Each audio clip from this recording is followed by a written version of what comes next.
Revealed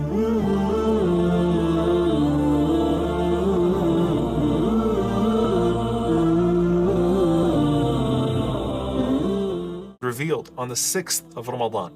The Injil was revealed on the 13th of Ramadan. The Zabur was revealed on the 18th of Ramadan, the Psalms of David. And then the Quran was revealed on the 24th of Ramadan. Now, if you pay attention to this narration, you'll notice that the Quran, while just like the other scriptures, was revealed in the month of Ramadan, it's the only one of the scriptures that is mentioned as being revealed in the last 10 nights of Ramadan. So, what does this mean for us? What does the descent of the Quran mean? The scholars say that it has one of two meanings, or both. When Allah Azza wa Jal says that inna anzalnahu, that we descended it, we revealed it on Laylatul Qadr. The first opinion is that Allah Azza wa Jal revealed it to Bayt al-Izzah, which is the house of glory, in written form from Al-Lawh al-Mahfuz, which is the preserved tablet of Allah subhanahu wa ta'ala on that night. So Allah Azza wa Jal transferred it to what is Bayt al-Izzah, a home of glory, to house the Quran from what was the decreed tablet, or Al-Lawh al-Mahfuz, the preserved tablet, and that is the opinion of many scholars. The second opinion is that it is ibtida' nuzulihi nabi sallallahu alayhi wasallam, that it is the beginning of the revelation to the Prophet sallallahu alayhi wasallam, meaning that it is the night that Jibreel alayhi salam came to the Prophet sallallahu alayhi wasallam with Iqra. And some of the ulama say that this is referring to that exact moment, and they use as evidence the fact that Al-Qadr is 5 verses, right? So Surah Al-Qadr is 5 verses. And it was revealed, or it is the surah after Al-Alaq, in which the first 5 verses were revealed to the Prophet ﷺ. So let me make that clear, inshallah. So I'm going to be a little bit slower with that. Surah Al-Alaq was not revealed in its entirety to the Prophet ﷺ in Hira in the very beginning. It was the first 5 verses of Surah Al-Alaq. Surah Al-Qadr is 5 verses, and it's placed immediately after Surah Al-Alaq. And so if you see the tartib, if you see the placement of the surahs in the Quran as having a divine scheme, then clearly there's an indication that this is referring to what happened on that night. Okay? And I want to actually point out here, subhanAllah, that everything about Laylatul Qadr, from a visual perspective, falls into these 2 buckets. There is the completely unperceived, and there is that which is perceived in limited fashion. What do I mean by that? The descent of the Quran, there was a process of the descent of the Quran in the heavens that was completely unperceived by man. And then there is the descent of the Quran from the heavens to the earth to our Prophet ﷺ, which was perceived by others, but with limited ability, right? No one felt the full weight of the Quran except for the Prophet ﷺ. No one saw everything that was happening with the descent of the Quran, all of the angels coming with the Quran to the Prophet ﷺ.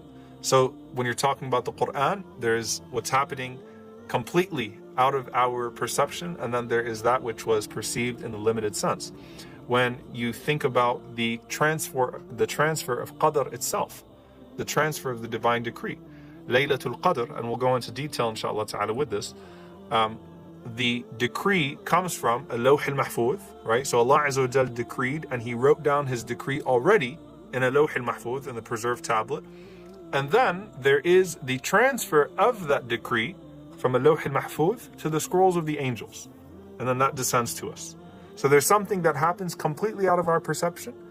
And then there's something that happens that is limited in our perception. When it comes to the angels, certainly we can feel the presence of the angels in different ways, right? And some of the Sahaba felt it in much greater fashion, right? To the point that Allah Azza wa Jal blessed some of them to see the Malaika, to actually see the angels in their moments of deep devotion. But even us, we can feel sakina, we can feel the tranquility with the presence of the angels.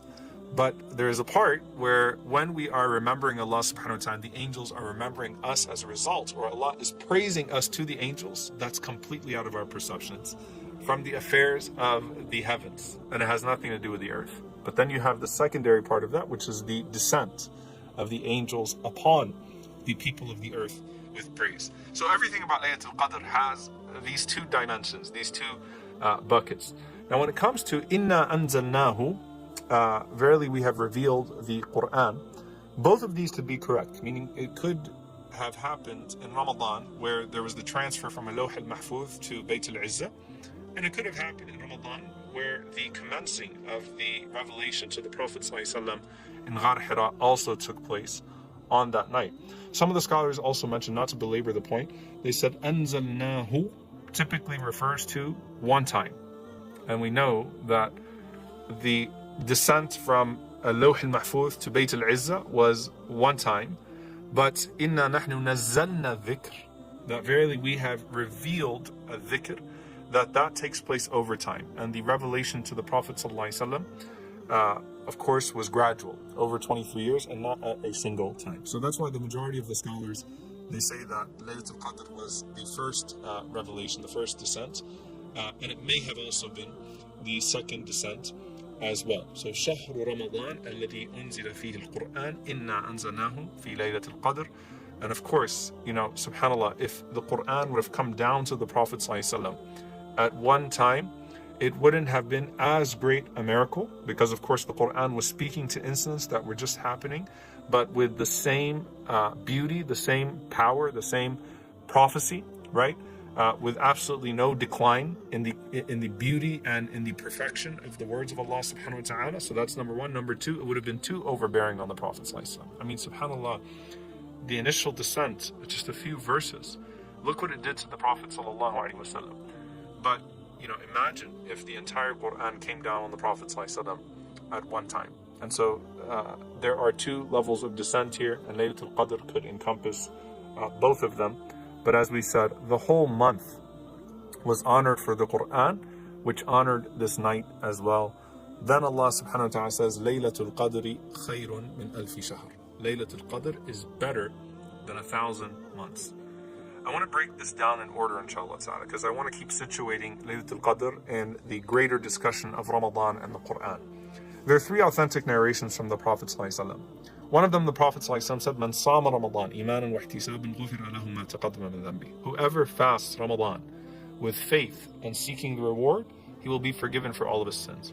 Another authentic narration, the Prophet ﷺ said, Man qama Ramadan. Whoever stands up in prayer in the nights of Ramadan, imanan wa ihtisaban ghufira lahu ma taqaddama min dhanbihi. He will be forgiven for all of his previous sins. And then finally, the Prophet ﷺ mentions that whoever prays Laylatul Qadr, imanan wa ihtisaban, ghufira lahu ma taqaddama min dhanbi.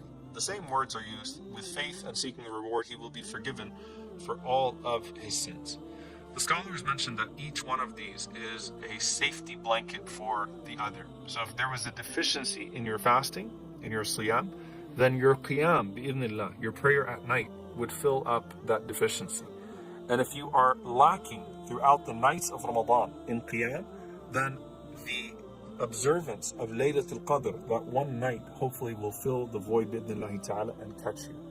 And this gives you some context, subhanAllah, to the anger of Jibreel alayhi salam at the person who Ramadan comes upon and leaves, and he's not forgiven. Like when Jibreel alayhi salam curses the person who Ramadan comes upon him and Ramadan departs him, and he's not forgiven. You have to be going out of your way to miss the mercy of Allah subhanahu wa ta'ala.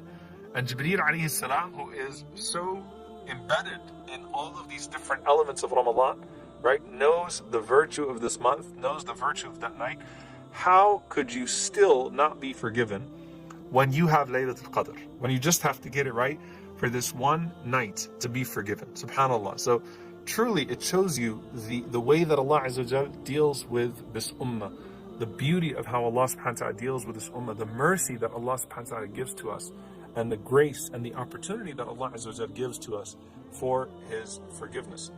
And the Prophet ﷺ says as well, when he says, seek Laylatul Qadr in the last 2 nights, he said, فَإِنْ ضَعُفَ أَحَدُكُمْ أَوْ عَجَزْ, that if one of you, slacked or showed weakness in the earlier parts of Ramadan, like if you feel like you were deficient, and most of us would say that we feel a bit deficient with how we started Ramadan, the Prophet ﷺ says, فَلَا يُغْلَبَنَّ عَلَى السَّبْعِ الْبَوَاقِي, then do not let yourself miss out on what exists in the last week.